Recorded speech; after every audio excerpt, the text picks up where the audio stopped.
ಸ್ನೇಹಿತರೆ, Kannada commerce class ರೂಮ್ಗೆ ನಿಮ್ಮೆಲ್ಲರಿಗೂ ಸ್ವಾಗತ. ಇವತ್ತು ಬಿಸ್ನೆಸ್ ಎನ್ವಿರಾನ್ಮೆಂಟಲ್ಲಿ ಮೋಸ್ಟ್ ಎಕ್ಸ್ಪೆಕ್ಟೆಡ್ ಕ್ವಶನ್ಸ್ನ ಯಾವ ರೀತಿ ಕೇಳ್ಬೋದು ಅನ್ನೋದಕ್ಕೆ ಪ್ರಿಪೇರ್ ಮಾಡಿದ್ದೀನಿ. ಇದು ಪಾರ್ಟ್ 3 ಆಗಿರುತ್ತೆ. ಹಾಗೆಯೇ ನೀವಿನ್ನೂ ನಮ್ಮ ಚಾನಲ್ಗೆ ಸಬ್ಸ್ಕ್ರೈಬ್ ಆಗಿಲ್ಲ ಅಂದರೆ ದಯವಿಟ್ಟು ಸಬ್ಸ್ಕ್ರೈಬ್ ಆಗಿ ಬೆಲ್ ಐಕಾನ್ನ ಪ್ರೆಸ್ ಮಾಡಿ. ಅಲ್ಲದೆ ಇನ್ನೂ ಹೆಚ್ಚು ಮಿತ್ರರಿಗೆ ಅಥವಾ ನಿಮ್ಮ ಫ್ರೆಂಡ್ಸು ಸರ್ಕಲಲ್ಲಿ ಈ ವಿಡಿಯೋಗಳನ್ನ ಶೇರ್ ಮಾಡಿ, ಅವ್ರಿಗೂ ಅನುಕೂಲವಾಗಲಿ. ಮೊದಲನೇ question, characteristics such as age, income or gender or examples of. ನಾವು ಇಲ್ಲಿ ಇನ್ಕಮ್ಮು, ಏಜು, ಇನ್ಕಮ್, ಜೆಂಡರ್ ಅಂತ ಬರ್ತಾನೆ ಅರ್ಥ ಮಾಡ್ಕೊಂಡ್ಬಿಡ್ಬೇಕು. ಇದು ಯಾವುದಕ್ಕೆ ಸಂಬಂಧಿಸಿದ್ದು? ಇದು ಸಂಬಂಧಿಸಿರೋದು ಪೀಪಲ್ಗೆ.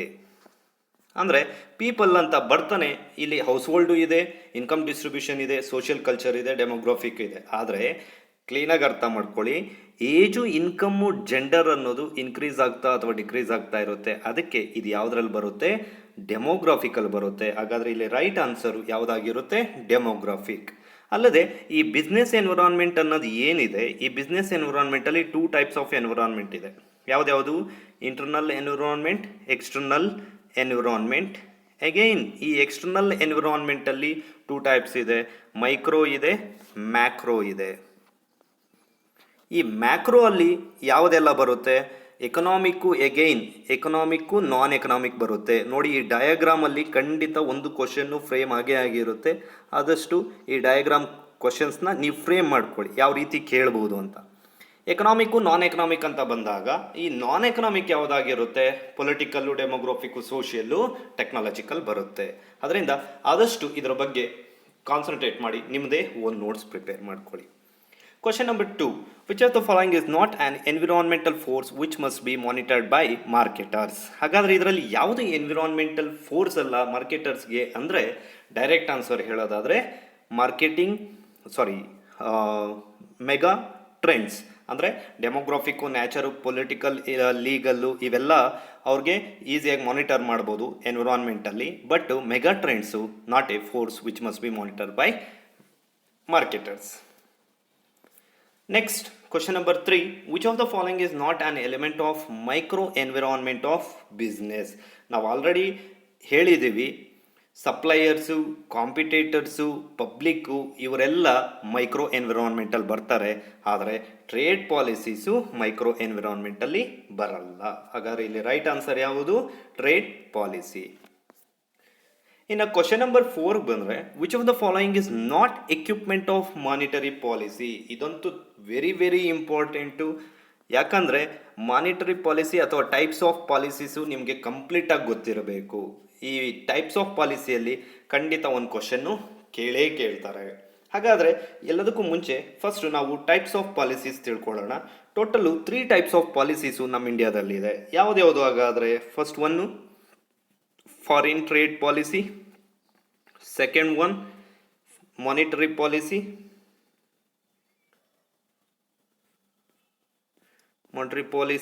And third one budgeting policy or budgetary policy. ಅಂದರೆ ನಮ್ಮಲ್ಲಿ ಯಾವುದ್ಯಾವುದಿದೆ? ಮಾನಿಟರಿ ಪಾಲಿಸಿ ಇದೆ, ಬಜೆಟರಿ ಪಾಲಿಸಿ ಇದೆ, ಫಾರಿನ್ ಟ್ರೇಡ್ ಪಾಲಿಸೀಸ್ ಕೂಡ ಇದೆ. ಹಾಗಾದರೆ ಈ ಏನು equipment of monetary policy not ಅಂತ ಕೇಳಿದ್ದಾರೆ. ಅದು ಯಾವುದು ಅಂದರೆ right answer deficit financing answer ಆಗುತ್ತೆ. ಇದು ಮಾನಿಟರಿ ಪಾಲಿಸಿದಲ್ಲ, ಇದು ಬಜೆಟರಿ ಪಾಲಿಸಿದು ಬರುತ್ತೆ. ಡಿಫಿಸಿಟ್ ಫಿನಾನ್ಸಿಂಗು ಬಜೆಟರಿ ಪಾಲಿಸಿದು.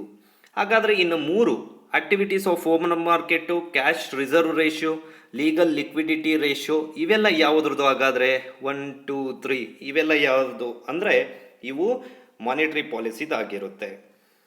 ಮಾನಿಟರಿ ಪಾಲಿಸಿದು. ಹಾಗೆಯೇ ಮಾನಿಟರಿ ಪಾಲಿಸಿಯಲ್ಲಿ 2 ಟೈಪ್ಸ್ ಆಫ್ ಟೂಲ್ಸ್ ಯೂಸ್ ಮಾಡ್ತಾರೆ. ಒಂದು ಕ್ವಾಲಿಟೇಟಿವ್, ಇನ್ನೊಂದು ಕ್ವಾಂಟಿಟೇಟಿವ್. ಈ 2 ಟೈಪ್ಸ್ ಆಫ್ ಟೂಲ್ಸ್ನ ಯೂಸ್ ಮಾಡ್ತಾರೆ. ನಾನು ಹೇಳ್ತಿದ್ದೀನಲ್ವಾ, ಈಗ ಟೋಟಲ್ ಡಯಾಗ್ರಾಮ್ಸ್ ಏನೆಲ್ಲ ಬರದೆ ಅಂದರೆ types of policies, economic policies in India, monetary policy, budgetary policy, foreign trade policy, as well as monetary policies tools, types of tools, quantitative tool, qualitative tools, quantitative tools. ಅಲ್ಲದೆ ಈಗ ಇದರಲ್ಲಿ monetary policy ಕಮಿಟಿಯಲ್ಲಿ ಎಷ್ಟು ಜನ ಇರ್ತಾರಂದರೆ MPC ಸದ್ಯಕ್ಕೆ ಇಂಡಿಯಾದಲ್ಲಿ ಈ monetary policy ಏನಿದೆ ಅದನ್ನು ಮ್ಯಾನೇಜ್ ಮಾಡೋದೆ ಮಾನಿಟರಿ ಪಾಲಿಸಿ ಕಮಿಟಿ. ಇದು ತುಂಬಾ ಇಂಪಾರ್ಟೆಂಟು. ಇದರಲ್ಲೂ ಅಷ್ಟೇ ಯಾವುದಾದ್ರೂ ಒಂದು ಕ್ವಶನ್ ಫ್ರೇಮ್ ಮಾಡಿರ್ತಾರೆ. ಈಗ ಏನು ಎಕ್ಸ್ಪ್ಲೈನ್ ಮಾಡಿದ್ದೀನಿ ಅಷ್ಟರಲ್ಲಿ ಒಂದು ಕ್ವಶನ್ ಖಂಡಿತ ಫ್ರೇಮ್ ಆಗಿರುತ್ತೆ. ನೀವು ಆದಷ್ಟು ನೋಟ್ಸ್ ಮಾಡ್ಕೊಳ್ಳಿ ಅಥವಾ ಈ ಪಾಯಿಂಟ್ನ ಒಂದು ಕಡೆ ಬರ್ಕೊಳ್ಳಿ, ಯಾವುದನ್ನು ನೀವು ಓದಬೇಕು ಅಂತ, ಅದು ನಿಮ್ಗೆ ಈಸಿ ಆಗುತ್ತೆ. ಹಾಗಾದರೆ ಈ ಮಾನಿಟರಿ ಪಾಲಿಸಿ ಕಮಿಟಿಯಲ್ಲಿ ಟೋಟಲ್ 6 ಮೆಂಬರ್ಸ್ ಇರ್ತಾರೆ. ಇದರಲ್ಲಿ 3 ಮೆಂಬರ್ಸು RBIಯಿಂದ ಅಪಾಯಿಂಟ್ ಆದರೆ ಇನ್ನು 3 ಮೆಂಬರ್ಸು ಗೌರ್ಮೆಂಟ್ ಆಫ್ ಇಂಡಿಯಾದಿಂದ ಅಪಾಯಿಂಟ್ ಆಗ್ತಾರೆ. ಮೈಂಡಲ್ಲಿ ಮಾಡ್ಕೊಳ್ಳಿ. ಟೋಟಲ್ ಎಷ್ಟು ಜನ ಇರ್ತಾರೆ? 6 ಮೆಂಬರ್ಸ್ ಇರ್ತಾರೆ. ಅಗೈನ್ ಅದರಲ್ಲಿ 3 ಮೆಂಬರ್ಸ್ RBIಯಿಂದ ಆದರೆ 3 ಮೆಂಬರ್ಸು ಗೌರ್ಮೆಂಟ್ ಆಫ್ ಇಂಡಿಯಾ ಆಗ್ತಾರೆ. ಇಲ್ಲಿ ನೀವು ಓವರಾಲ್ ಆಗಿ ತಿಳ್ಕೊಬೇಕಾದ್ರೆ ಏನೇನು types of policy, monetary policy, budgetary policy, foreign trade policy, ಹಾಗೆಯೇ monetary policy tools qualitative quantitative, ಅಲ್ಲದೆ monetary policy committee members 3 members from RBI, 3 members from nominated by government. Next question number 5. Which of the following is not objective of physical policy in India? ನೋಡಿ, ಇದು ಅಷ್ಟೇ ತುಂಬ important. ಯಾಕಂದರೆ objectives ನಿಮಗೆ monetary policy ಬಗ್ಗೆನೂ ಗೊತ್ತಿರಬೇಕು, as well as budgetary policy ಬಗ್ಗೆನೂ ಗೊತ್ತಿರಬೇಕು, and finally foreign trade policies objectives aims ನಿಮಗೆ ಗೊತ್ತಿರಬೇಕು. ಇಲ್ಲಿ ಏನೇನಿದೆ? Promote employment opportunities, enhance liquidity in the economy, promote price stability, remove income and asset imbalances. Actually ಇಲ್ಲಿ ಯಾವುದು ಫಿಸಿಕಲ್ ಪಾಲಿಸಿದು ಅಬ್ಜೆಕ್ಟಿವ್ ಅಲ್ಲ ಅಂತ ಕೇಳಿದ್ದಾರೆ. ಲಿಕ್ವಿಡಿಟಿ ಇನ್ ದ ಎಕಾನಮಿ ಇದು ಫಿಸಿಕಲ್ ಪಾಲಿಸಿಗೆ ಸಂಬಂಧಿಸಿಲ್ಲ. ಇದು ಸಂಬಂಧಿಸಿರೋದು ಯಾವುದು? ಮಾನಿಟರಿ ಪಾಲಿಸಿಗೆ. ಲಿಕ್ವಿಡಿಟಿ ಅಂತ ಬರ್ತಾನೆ ನೀವು ಅರ್ಥ ಮಾಡ್ಕೊಬೇಕು, ಅದು ಮನಿಗೆ ಸಂಬಂಧಿಸಿರೋದ್ರಿಂದ ಅದು ಮಾನಿಟರಿ ಪಾಲಿಸಿ ಆಗಿರುತ್ತೆ. ಇನ್ನು ಇವು 3 ಫಿಸಿಕಲ್ ಪಾಲಿಸಿಗೆ ಸಂಬಂಧಿಸಿರುತ್ತೆ. ಇನ್ನು question number 6. Arrange the following concept act in the order in which they came into force. ನೋಡಿ, ಇದರಲ್ಲಿ ಎಕ್ಸಿಸ್ಟೆನ್ಸ್ ಆದರೂ ಕೇಳ್ಬೋದು, ಕೇಮ್ ಇನ್ ಟು ಫೋರ್ಸ್ ಅಂತ ಕೇಳ್ಬೋದು, ವರ್ಕಿಂಗ್ ಡೇ ಸ್ಟಾರ್ಟ್ ಅಂತಾದರೂ ಕೇಳ್ಬೋದು, ಅಥವಾ ಅರ್ಲಿಯರ್ ನೇಮ್ ಏನೇ ಇತ್ತು ಅಂತ ಕೇಳ್ಬೋದು. ಯಾವುದೇ ಕೇಳಿದರೂ ನೀವು ಆನ್ಸರ್ ಮಾಡೋಕ್ಕೆ ರೆಡಿ ಇರಬೇಕು. ಖಂಡಿತ ಇದರಲ್ಲೂ ಅಷ್ಟೇ ನಾನು ಆದಷ್ಟು ಮೋಸ್ಟ್ ಎಕ್ಸ್ಪೆಕ್ಟೆಡ್ ಕ್ವಶನ್ಸ್ನೇ ಪಿಕ್ ಮಾಡಿ ನಿಮಗೆ ಇನ್ಫಾರ್ಮೇಷನ್ ಕೊಡ್ತಿದ್ದೀನಿ. ಹಾಗಾದರೆ ಕಾಂಪಿಟೇಷನ್ ಆ್ಯಕ್ಟ್ ಯಾವಾಗಾಯಿತು? 2002 ಅಲ್ಲಿ. ಫೆಮಾ ಯಾವಾಗ ಬಂತು? ಫೆರಾ ಇದ್ದಿದ್ದನ್ನ ಫೆಮಾ ಮಾಡ್ತಾರೆ, ಅದು ಇಂಪಾರ್ಟೆಂಟು, 1999 ಇನ್ನು ಕನ್ಸ್ಯೂಮರ್ ಪ್ರೊಟೆಕ್ಷನ್ ಆ್ಯಕ್ಟ್ ಯಾವಾಗ ಬಂತು? 1986 and finally securities and exchange board of India act ಯಾವಾಗ ಬಂತು? 1992 ಬಂತು. ಹಾಗಾದರೆ ಇಲ್ಲಿ ಡೇಟ್ಗಳು ನೋಡ್ತಾನೆ ಹೇಳ್ಬೋದು ಯಾವುದ್ಯಾವುದು?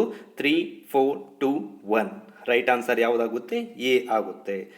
ಅದಕ್ಕೆ ಹೇಳ್ತಿದ್ದೀನಲ್ವಾ, ಈ ರೀತಿ ನೀವು ಸಪ್ರೇಟಾಗಿ ಇಂಪಾರ್ಟೆಂಟ್ ಕ್ವಶನ್ಸ್ ನೋಟ್ಸ್ ಮಾಡಿಕೊಂಡ್ರೆ ಸಕ್ಸಸ್ಸು ಖಂಡಿತ ಆಗುತ್ತೆ. ನೀವು ಕೂಡ ಈ ಎಕ್ಸಾಮನ್ನು ಈಸಿಯಾಗಿ ಕ್ಲಿಯರ್ ಮಾಡ್ಬೋದು. ಇನ್ನು ಕ್ವಶನ್ ನಂಬರ್ 7.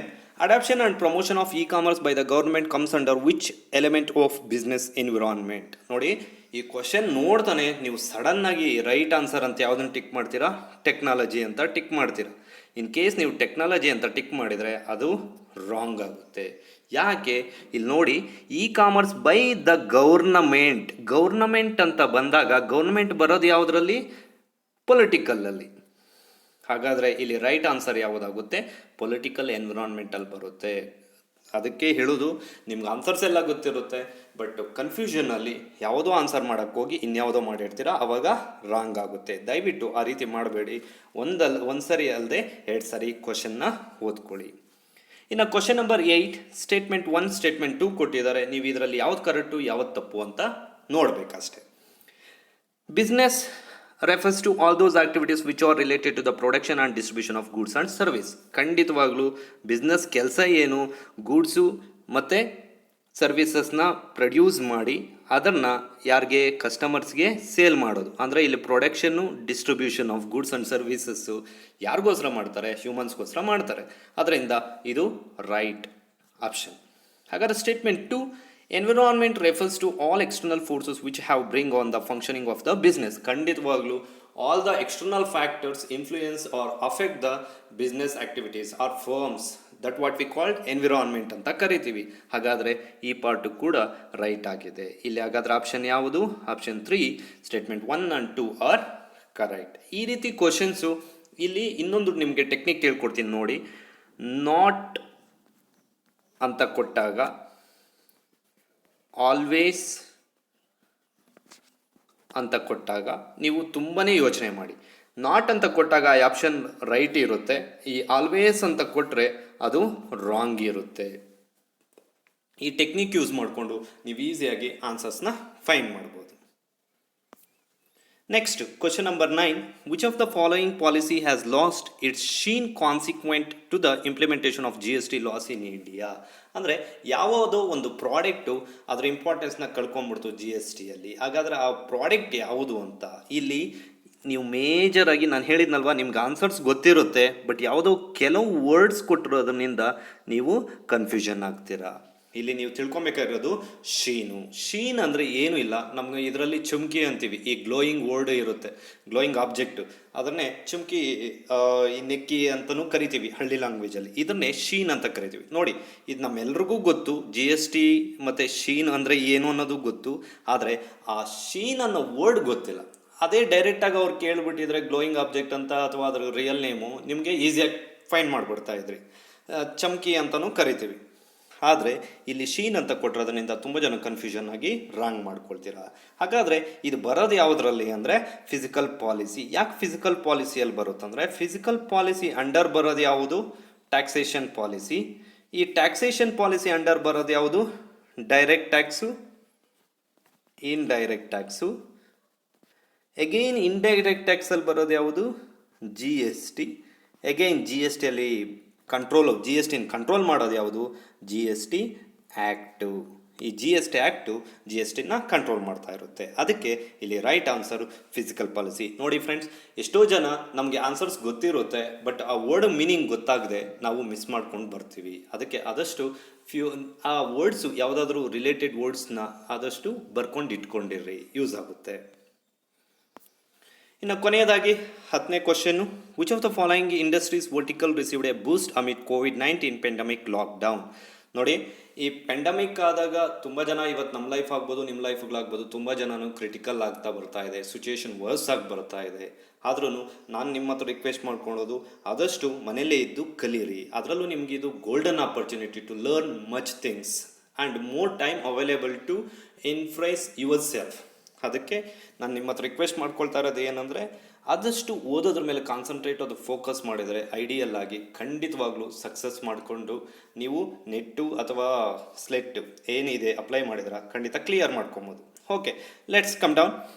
ಈಗ ಇಲ್ಲಿ ತುಂಬ ಪ್ರಾಫಿಟ್ಟು ಅಥವಾ ಪೆಂಡಮಿಕ್ ಸಿಚುಯೇಷನ್ನಲ್ಲಿ ಇಂಡಸ್ಟ್ರೀಸ್ ಬೂಸ್ಟಪ್ ಆಗಿದ್ದು ಯಾವುದು ಅಂದರೆ ಅಂತ ಕೇಳಿದ್ದಾರೆ. ಹಾಗಾದರೆ ಯಾವುದು ಇರ್ಬೋದು? Online education, gaming and entertainment ಅಂತ ಕೇಳಿದ್ದಾರೆ. ಖಂಡಿತವಾಗ್ಲೂ ಇದಂತೂ ತುಂಬಾ ಯೂಸ್ ಆಯಿತು. ಅಂದರೆ ಆನ್ಲೈನ್ ಎಜುಕೇಷನ್ನು ಮಕ್ಕಳಿಗೆ ಕೊಡ್ತಾ ಇರೋದೇ ನಾವು ಕೊಡ್ತಿದ್ದೀವಿ ನಾವು.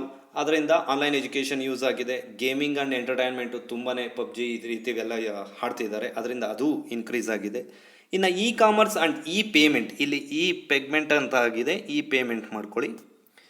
ಪೇಮೆಂಟ್ ಇನ್ಫ್ರಾಸ್ಟ್ರಕ್ಚರ್, ಹೌದು, ಜನಗಳೇನು ಮಾಡಿದರು, ತುಂಬ ಎಲ್ಲ ಪೇಮೆಂಟೇ ಅಂದರೆ ಟ್ರಾನ್ಸ್ಫರ್ ಮಾಡಿದರು ಎಲ್ಲ online amounts. Retailing and pharmaceutical, ಹೌದು, ಈ ರಿಟೇಲಿಂಗ್ ಆ್ಯಂಡ್ ಫಾರ್ಮಾಸ್ಯೂಟಿಕಲ್ ಏನಿತ್ತು ಆ ಇಂಡಸ್ಟ್ರಿಗೂ ಅಷ್ಟೇ ತುಂಬಾ ಪ್ರಾಫಿಟ್ ಆಯಿತು. ಯಾಕೆ? ಅವಕ್ಕೆ ಮಾತ್ರ ಅವರು ಗೌರ್ಮೆಂಟ್ ಪರ್ಮಿಷನ್ ಕೊಟ್ಟಿತ್ತು, ಅದರಿಂದ ಅವ್ರಿಗೂ ಇನ್ಕಮ್ ಬೂಸ್ಟಪ್ ಆಯಿತು. ಇನ್ನು hospitality and health care service ಅಂತ ಹೇಳ್ತಾನೆ ನೀವೇನಾದರೂ ಇದು ಹಾಕಿದರೆ ರಾಂಗ್ ಆಗುತ್ತೆ. ಹಾಸ್ಪಿಟಾಲಿಟಿ ಅಂತಲೇ ಹಾಸ್ಪಿಟಲ್ ಅಂದ್ಕೊಳ್ಳೋಕೆ ಹೋಗ್ಬಿಡಿ. ಈ ಹೋಟೆಲ್ಸು ಅಥವಾ ಮಸಾಜ್ ಸೆಂಟರ್ಸು ಈ ರೀತಿ ಏನಿತ್ತು ಅವು ಹಾಸ್ಪಿಟಾಲಿಟಿ ಆ್ಯಂಡ್ ಹೆಲ್ತ್ ಕೇರ್ ಸರ್ವೀಸಸಲ್ಲಿ ಬರುತ್ತೆ. ಇವು ಕಂಪ್ಲೀಟಾಗಿ ಲಾಕ್ ಆಗಿತ್ತು. ಇನ್ನು ಫೈನಲಿ ಮ್ಯಾನುಫ್ಯಾಕ್ಚರಿಂಗ್ ಆ್ಯಂಡ್ MSMEs ಇವಂತೂ ಆಕ್ಟಿವಿಟೀಸೇ ಇರಲಿಲ್ಲ. ಹಾಗಾದರೆ ಇಲ್ಲಿ ರೈಟ್ ಆನ್ಸರ್ ಯಾವುದು? Only ABC. ಫ್ರೆಂಡ್ಸ್, ಇವತ್ತು ಇದಾಗಿತ್ತು ತುಂಬ ಎಕ್ಸ್ಪೆಕ್ಟೆಡ್ ಕ್ವಶನ್ನು 10. ನಿಮಗೆ ನಿಜವಾಗ್ಲೂ ಈ ಕ್ವಶನ್ಸ್ ಯೂಸ್ಫುಲ್ ಆಗಿದೆ ಅನ್ನೋಗಿದ್ರೆ ದಯವಿಟ್ಟು ಲೈಕ್ ಕೊಡಿ, ಹಾಗೆಯೇ ಈ ವಿಡಿಯೋನ ಬೇರೆಯವ್ರ ಜೊತೆ ಶೇರ್ ಮಾಡಿ. ಧನ್ಯವಾದಗಳು.